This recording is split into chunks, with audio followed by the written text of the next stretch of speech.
What's up, everybody? It's episode 42 of the Main Stand podcast. It's a season finale, boys. Season 1 is going to be in the books after tonight. Obviously, today I think we're going to cover a bit of the Champions League final, maybe just some season wrap-up stuff, obviously concluding our award show last week. It seemed to go pretty well on the socials and everything, so just kind of a wrap-up episode here today.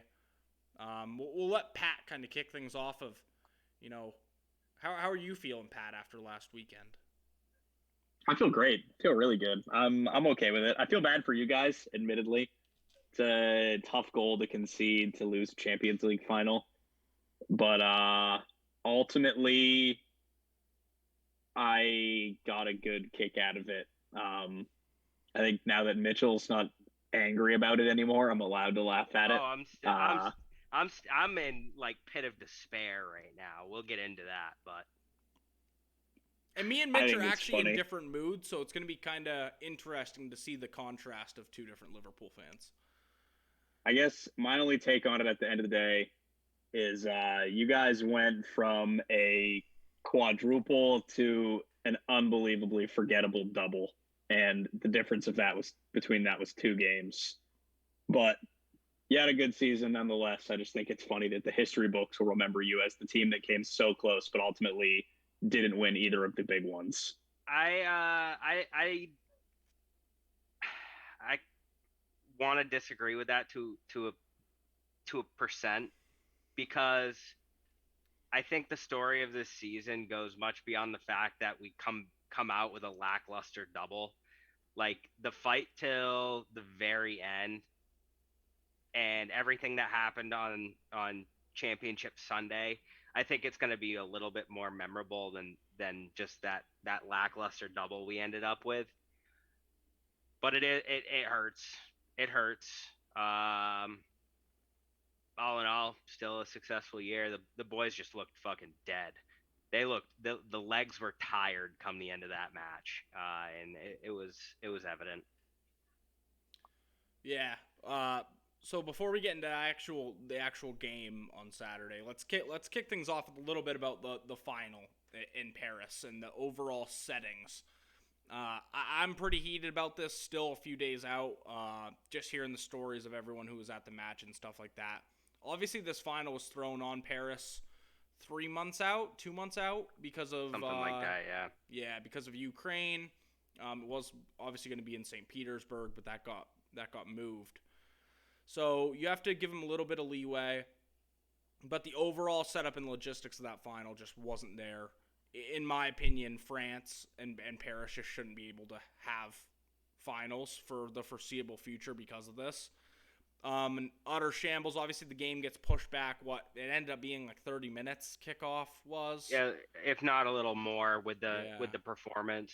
because we couldn't get Liverpool fans in the game, and you know, I got pretty heated because I was getting some. You guys know when you get responses on Twitter when people are trying to banter you or whatever, and they hide them. So I was getting those. I had a couple tweets that got a few of those with comments, saying it's always Liverpool fans, it's always someone else's fault, stuff like this. People couldn't get into the ground. It wasn't because of Liverpool fans. Liverpool fans arrived early, weren't causing any trouble. And at the end of the day, they get pushed down these really thin, narrow passageways, get tear gassed, claims of fake tickets that weren't true, and really just treated like the absolute scum of the earth. And it's tough to see, and during it, you're just praying that there's not shades of any of the previous tragedies that we've seen with stadiums and crushes and stuff like that. We heard that Joel Matip's brother, I believe his wife was in the crowd that got tear gassed, and she was pregnant. Children being tear gassed, stuff like that. Really just like dangerous use of force by the French police. And it's being doubled down on, like you said, Mitch, before we started here.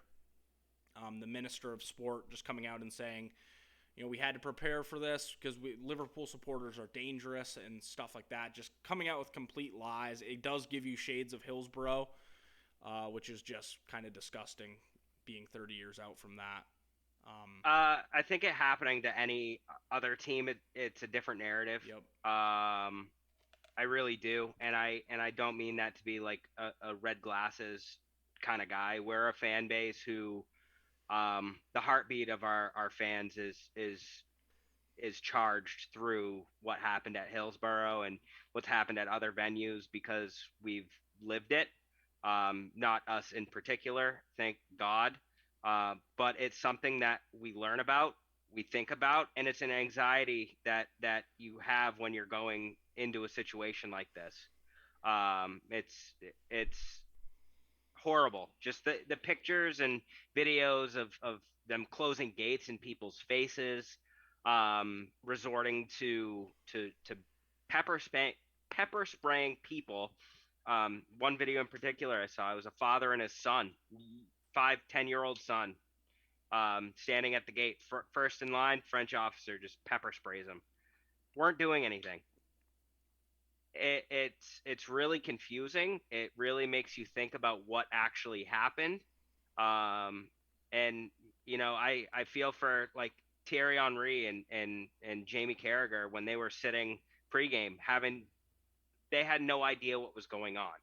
All speculation throughout the broadcast, all speculation on social media. And then when people start finally getting interviewed, you see these crazy allegations that are wildly untrue. You think somebody who spent thousands and thousands of dollars on tickets, room and board, travel, are going to come to a foreign place, show up to the venue late for one of the biggest sporting events in the world? Come on, get a better Yeah. excuse. Yeah, you're right. Get a better You saw excuse. little kids too. So I saw a video of a little kid screaming he never wanted to go to the football match again, that's pretty sad and devastating in its own right. And after the match too, it happened where locals were robbing, jumping, mugging fans. No police protection on the train stops or stops kind of going out of the stadium. Just an all-around kind of shambles. And Liverpool's asking for people to submit, their stories, their videos, their proof of what happened, because they basically need to build a case kind of here against the French officials and police to, get apologies, maybe reparations of some kind. There needs to be something that's done because it's just inexcusable to make lies like that in the public, especially to a crowd or a group of people that have been, trying to think of the right word, not taken advantage of, but, had lies spread about them before in the media, obviously with Hillsborough and stuff like that as well. So it was pretty bad. Like, I just kind of, to lighten the mood, like, I know we say we're not a logistics company, but the three of us could have put our heads together and done a far better job of putting together a safe environment for all of the supporters showing up. Like, the way they handled this from start to finish has been piss poor, and it's only the beginning. It really is only the beginning, with Liverpool putting that statement out that we want your videos, we want the receipts, we want to know what's going on. I think that's huge for the club to step up and say, hey, we're supporting our supporters here. It's our turn to support you, because this is wrong. Yeah, It and the is only wrong. other thing I have on this is there is a tribalism about football, but if you're a Chelsea, Man United, Arsenal, whatever fan you are, and you're coming at Liverpool fans saying it's our fault, you're fighting on the wrong side of that battle, because it's really, if you're a fan of an opposing team, you have to stick with your fan. It's fans versus UEFA here, not fans versus fans. We don't need to be battling each other. Any fan of any club should be able to go abroad to a big final and have a safe experience with their family, whoever they're with.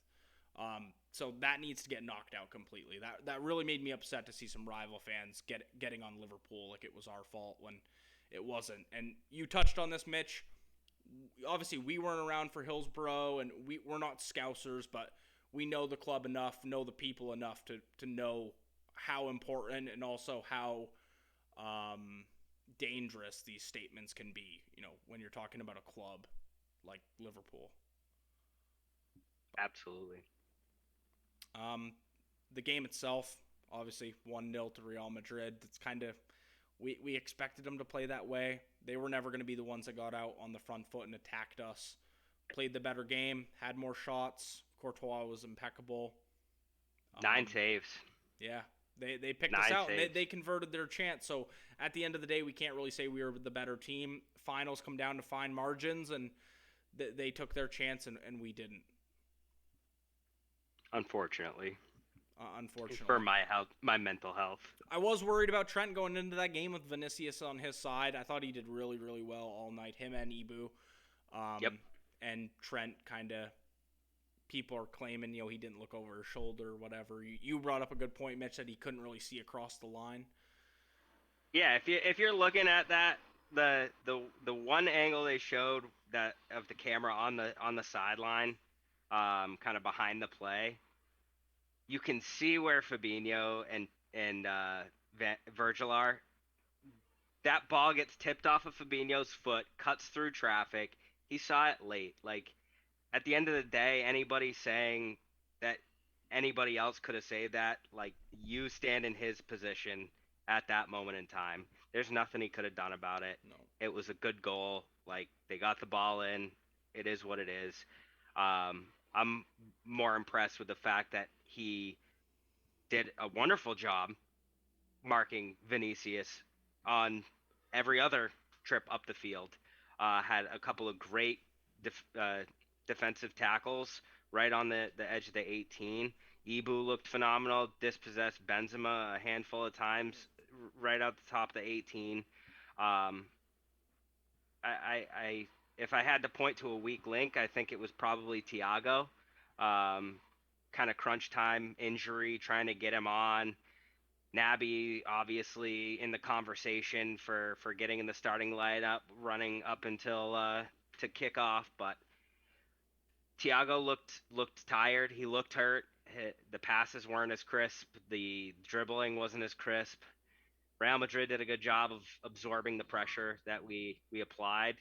We had some really, really good shots that got on target, but Thibaut Courtois showed up. He was absolutely every bit deserving of that player of the match. Mo Salah had a really good game too, in my opinion. Yeah, he actually Mo did phenomenally. Yeah, because I mean, I feel like after the first time we matched up against Chelsea, and everybody saw kind of how Rudiger hugged him all game. That was the normal. We saw this week in and week out. Mo Salah had somebody within a foot of him all game. Did a really good job of creating space, making those chances, and taking the shots he did. Just unfortunate that a centimeter off and that ball goes in off the post, off of the Courtois save. Like, there's just so many things that didn't happen. That Mane had that close chance, and then Salah had that one where he kind of slashed it across goal, and Courtois made that unreal save. So I thought Luis Diaz, if anyone, was probably the weak link for me. Mm-hmm. Not that he had a bad game. Carvajal was just really, really good defensively. So Carvajal had a great game too. Yeah, it's tough.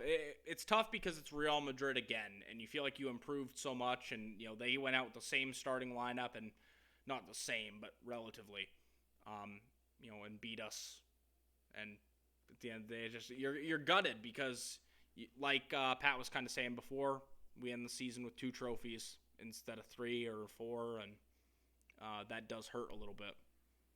It's the fact of getting there, getting to the Champions League final, such a long process. So to have to reset and be like, okay, we got to go again next year. It's something you have to sit for a couple days and really kind of process. I've been doing a lot of processing over the last couple of days, Josh. Yeah. My only 2 cents on the game is I told you so. And I did not. I'll ask you guys first. What did you think of Klopp's comments at the end of the game saying that when the goalkeeper's man of the match, there's something wrong? Well, Alisson was man of the match, yeah, in our Champions League final win. So it's kind of. So I thought that was a little uncalled for from the guy. I mean, I get it. I mean, I don't know. That left a bitter taste in my mouth. It's like Klopp's a real smiley, happy-go-lucky guy, but the minute one little thing goes against him, he's kind of a dickhead, and that showed in the Yeah. UCL final. So I wasn't overly impressed with that. I expected him to be a bit more gracious in defeat, having gotten that far and done that much. But one thing we know about Klopp is he's emotional, and I think after that, I think he was going to say something probably similar, no matter how that game played out, as long as Liverpool were going to lose.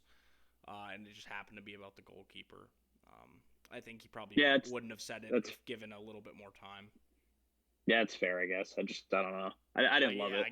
I didn't love the way Real Madrid played either. I didn't watch the game in real time. I just went back. I watched the extended highlights and kind of felt like an abbreviated replay. I skipped through parts of it when I got bored. But it looked like Madrid did what they'd been doing the whole Champions League run that they made. It's just their tournament, unfortunately, and it just felt like they were going to win it no matter what. And you guys just had to be on the receiving end of it instead of someone else. Yeah.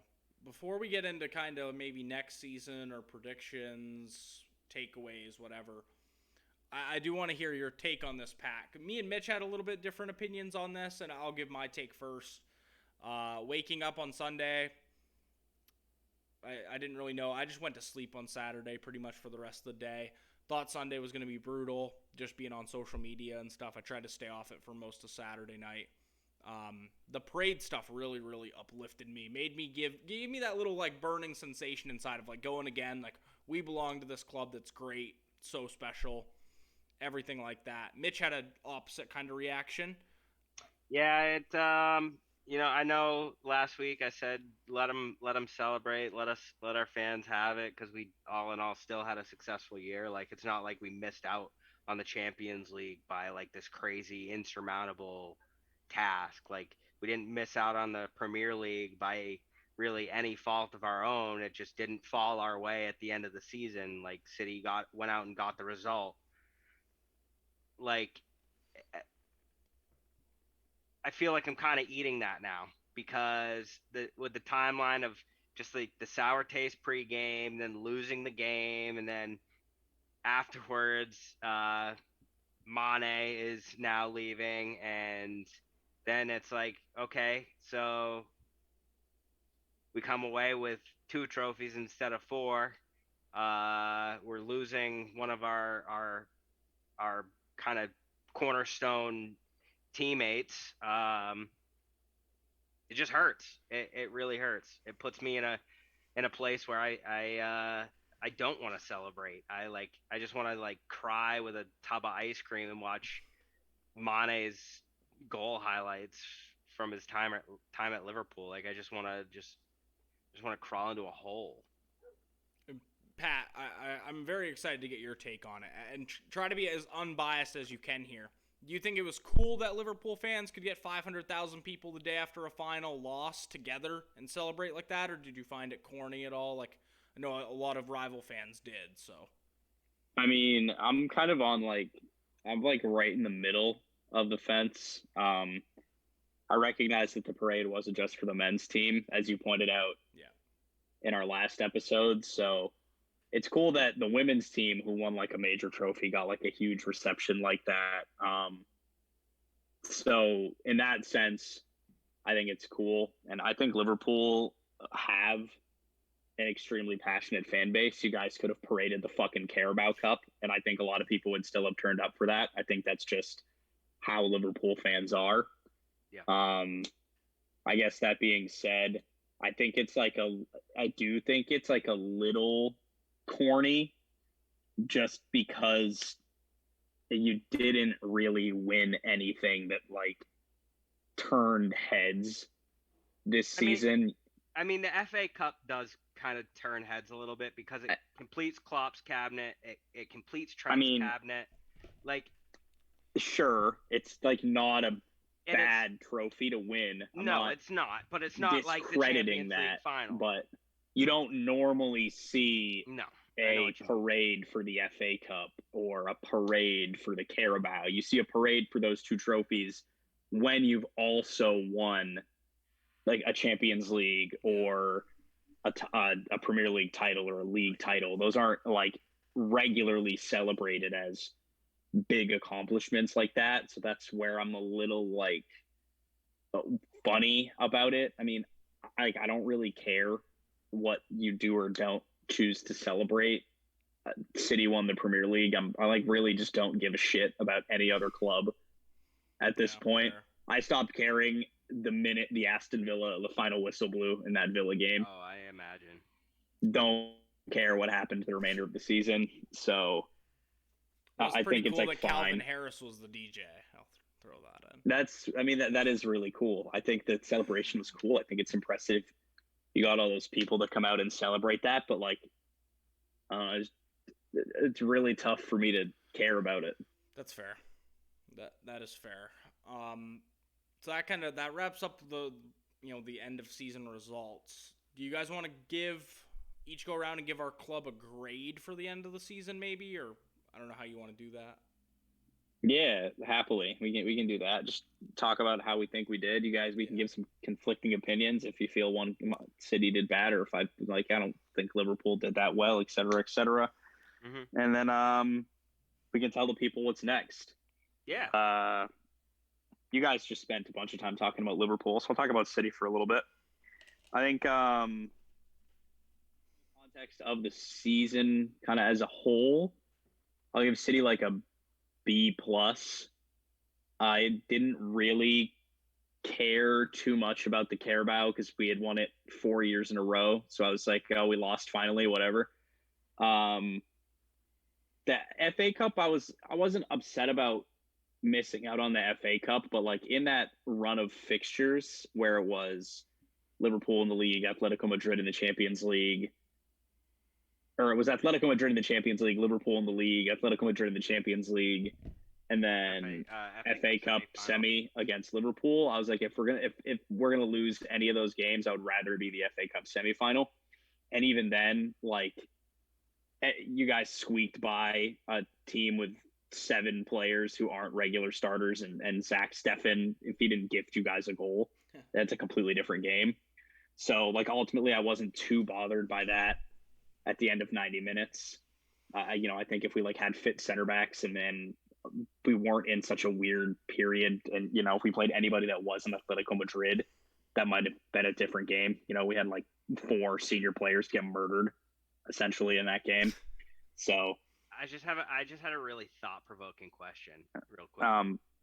Sure, and now I'll finish. How crazy different does the end of the season go if Zach Steffen doesn't give away that goal, but Ederson gives away his the week before? Oh, that's a good question.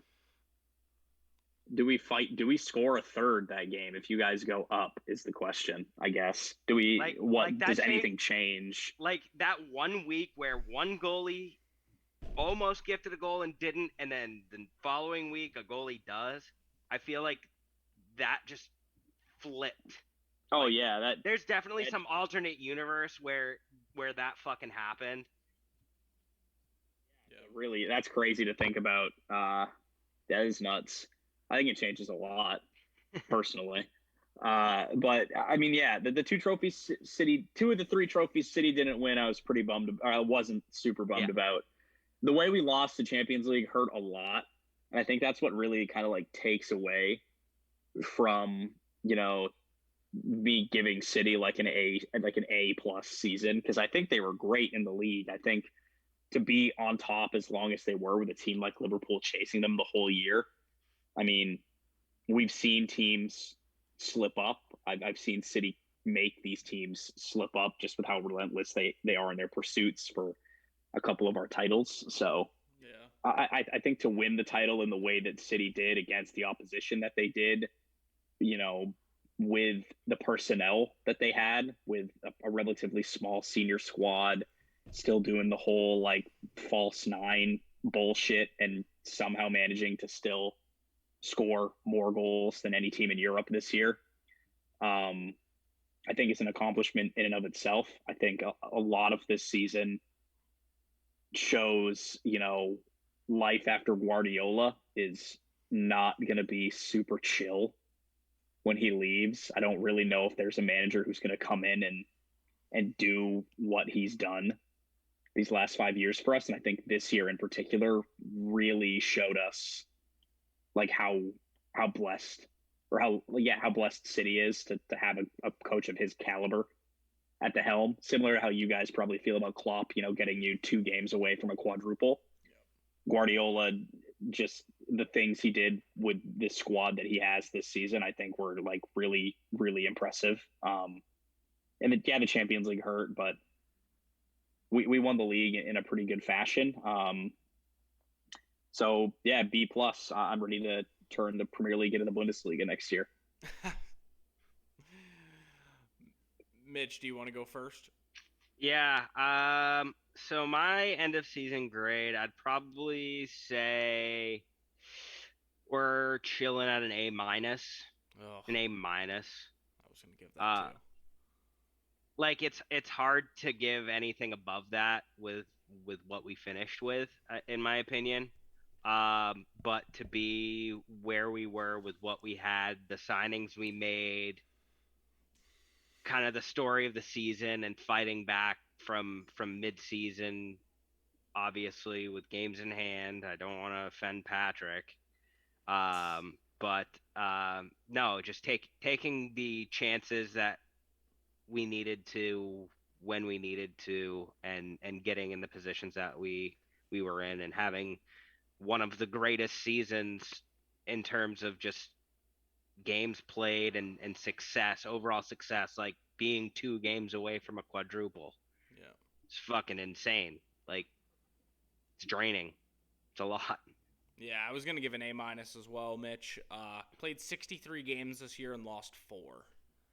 That is pretty crazy. I'm trying to think in my head if we lost them any by More than a lose to goal. Leicester by more than a goal. Was it 2-0 or? Let me fact check. I know West Ham was 1.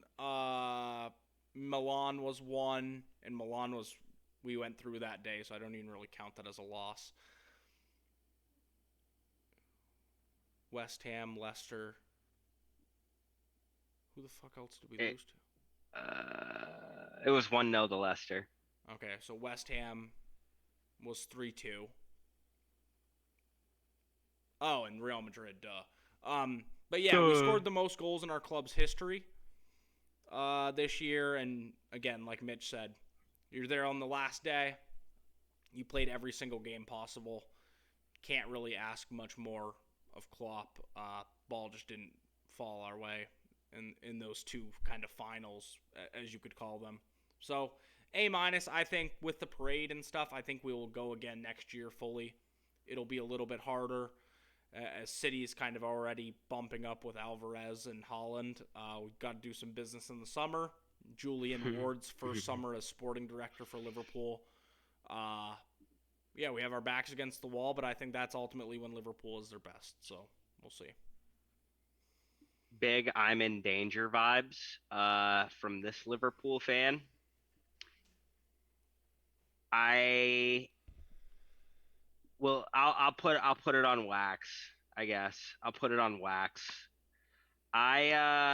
In talking with Pat, and my usual gut reaction right at the end of the season moments where I'm really heated and really kind of like just trying to release the pain. I told him that next season Liverpool will be fighting for 4th. That is my hot take. That's a I'm very putting it hot on take. wax. That's a very hot take. That is a very hot take.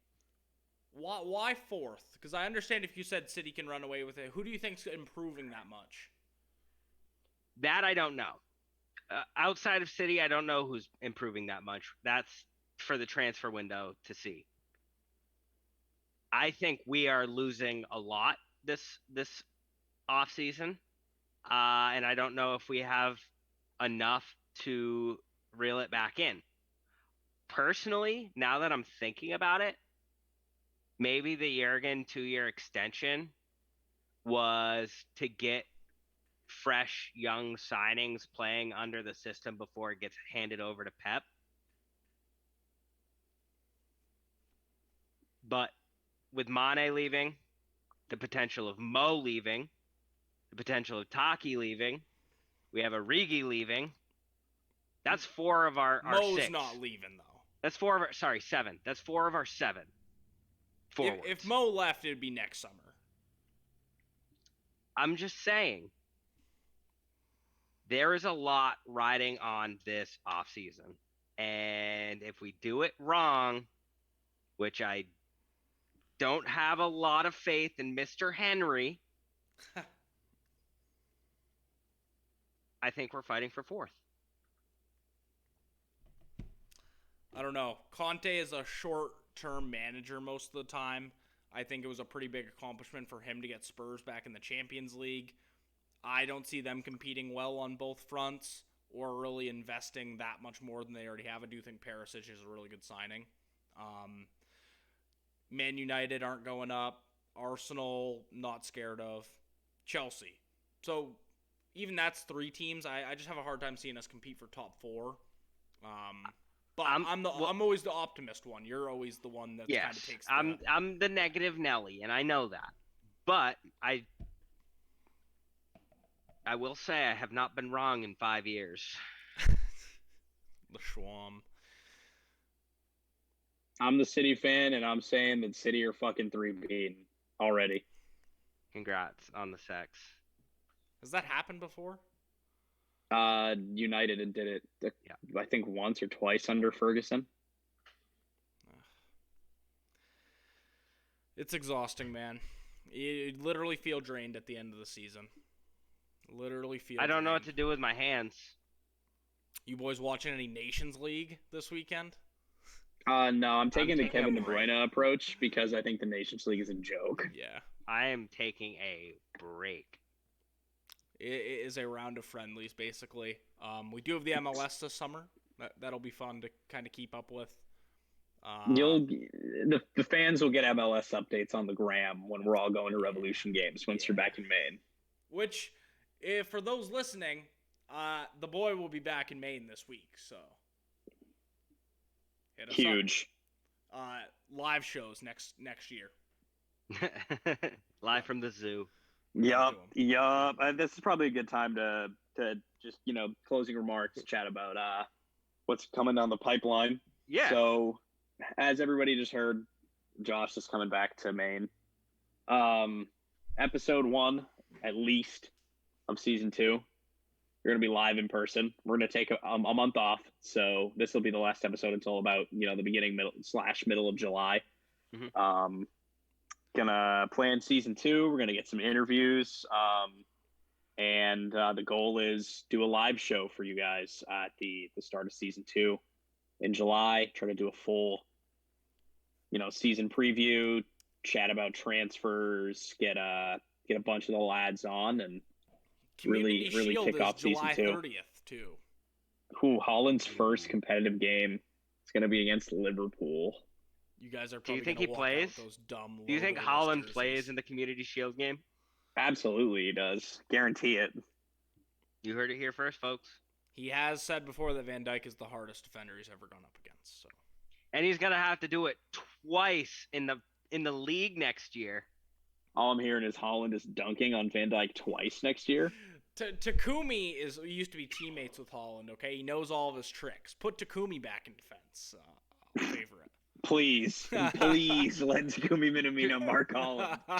Too bad he'll be the front man at Leeds next year. I'd like Taki to stay.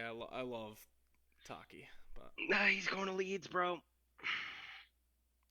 They just signed an American from Aronson? Leipzig. Yeah, Aronson. They just signed Aronson from Salzburg, not Leipzig, for a lot of money, like $30 million. I hope we sign Pulisic. I don't. You guys like his comments the other day, or yesterday, I should say. You guys like him saying he didn't feel there were enough Americans in Cincinnati? Yeah, tune him up, Christian. Yeah, I don't. It's not. I don't think it's a fan. It's not the fans' problem, man. I mean, I get where he's coming from, but like, we talk about the USF putting $200 tickets in a middle of June friendly and only playing in 5 stadiums year round. What do you expect the average American soccer fan to do? They've played an outrageous Not amount of games in go. Ohio recently, which I will agree with you there. Ticket prices, though, if England ticket prices are $200, I think Wembley still sells out.